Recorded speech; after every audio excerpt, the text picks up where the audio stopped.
am so ready to do this writer's workshop with you. I was just finishing up using some mentor text to get me some ideas for how to start off the beginning of my narrative writing. But before we get started with my actual writing, let's do a quick review of what Miss Pham went over with you so that I can kind of get on the same page as everyone, okay?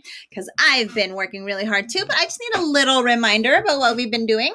So remember, a personal narrative is a true story about me or you, right? You're not going to write about Mrs. Conception. You're going to write about yourself and a true thing that happened to you. And this true story can happen, it could have happened yesterday. It could have happened today.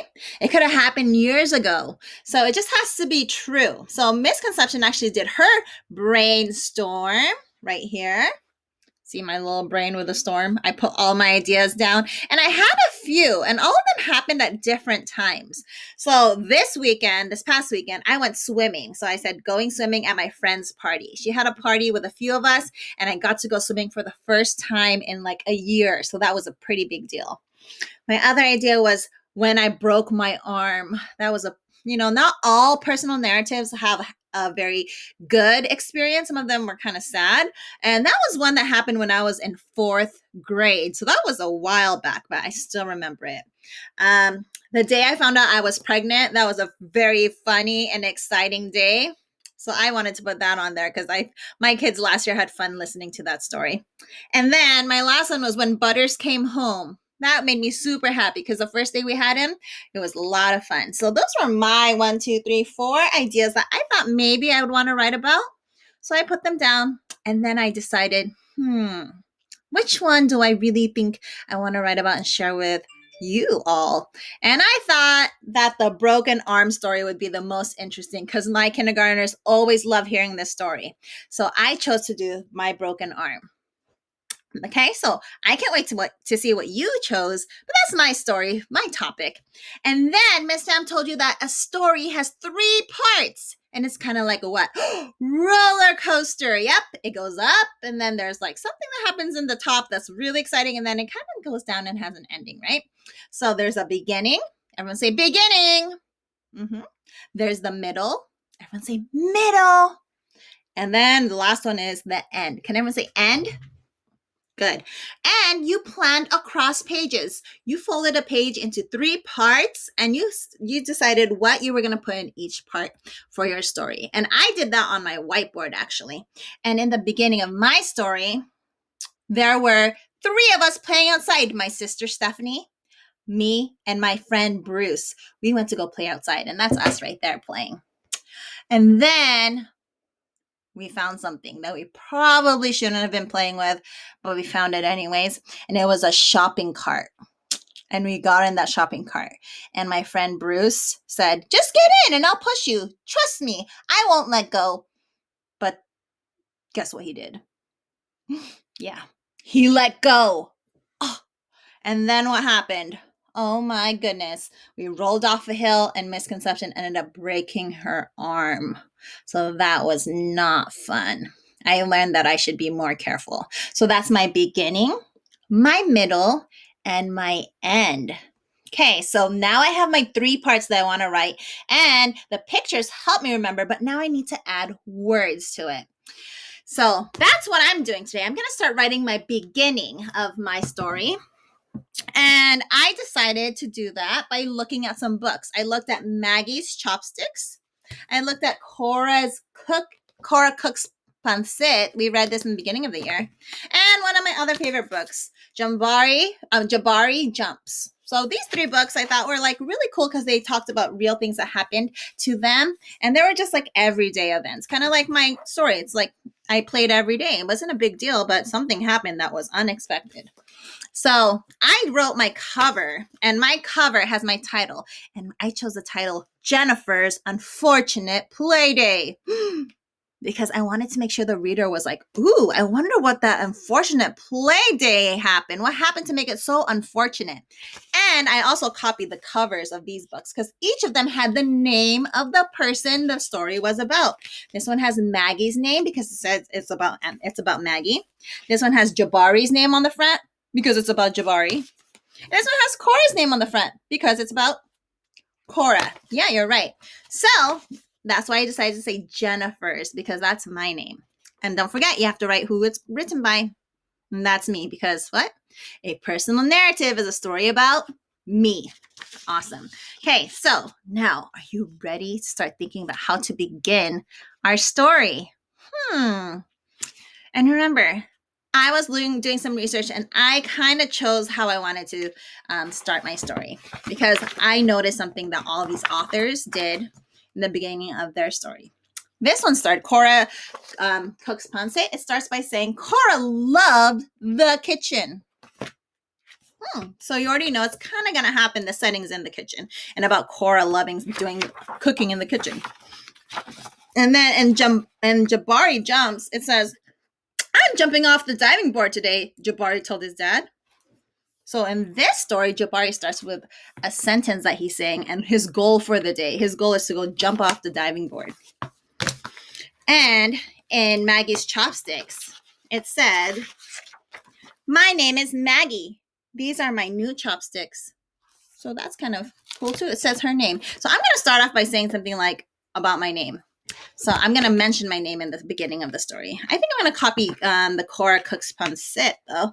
And I'm going to say Jennifer loved to play. Or maybe I love to play, because I'm writing the story, right? No one else is writing it about me. So I'm going to change it to I loved to play.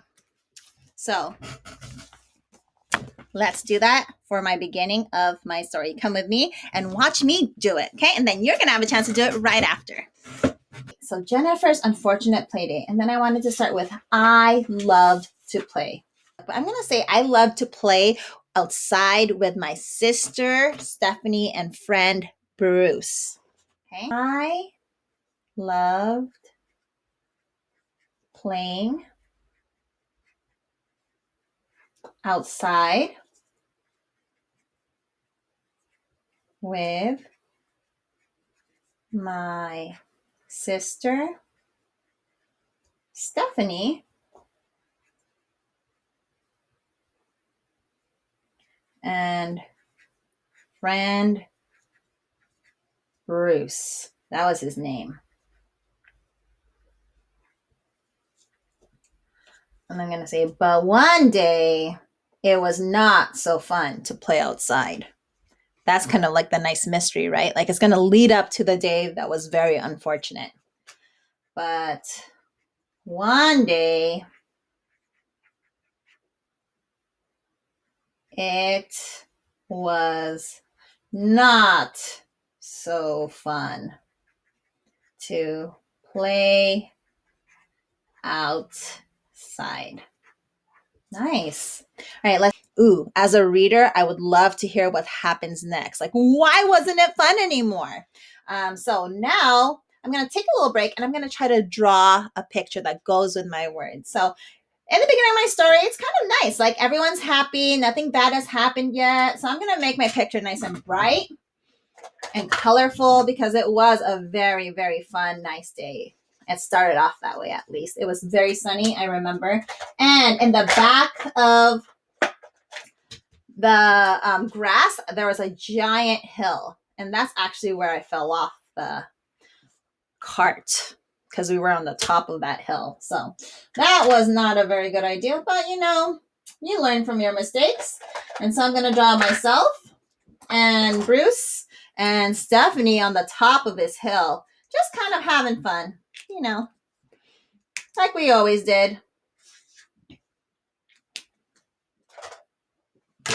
So boys and girls, I'm going to finish up this illustration, this drawing, and then I'm going to share it with you in just a second, okay? I'm going to add all my details, make sure it's very beautiful and colorful. And remember, it's never too late to add details. So if I forget anything, that's okay. We can always add it next time. But I'm going to try my best to finish this up, and so I can share it with you, and then we can talk about what happens next in our story after we write the beginning. Okay, writers, so I just finished adding details and coloring my drawing for the first page, the beginning.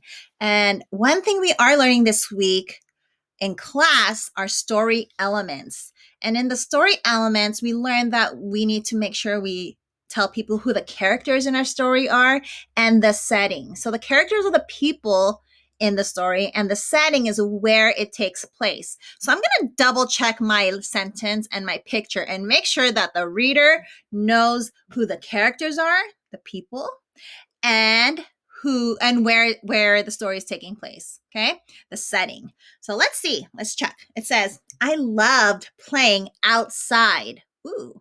So outside is the setting.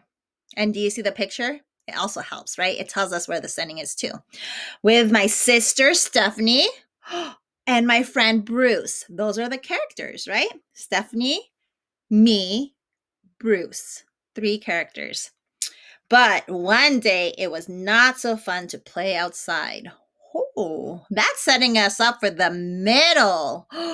And the middle is where all the exciting stuff happens. So are you guys ready to see the middle? Yeah? Okay.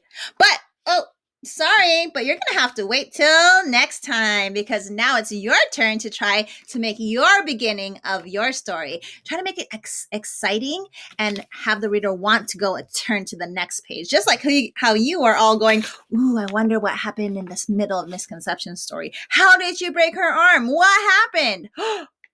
Okay, so I'll see you guys next time. Can't wait to see the beginning of your stories. And then I'll tell you about the exciting middle part of my story. Okay, all right, off you go. See you guys next time. Bye.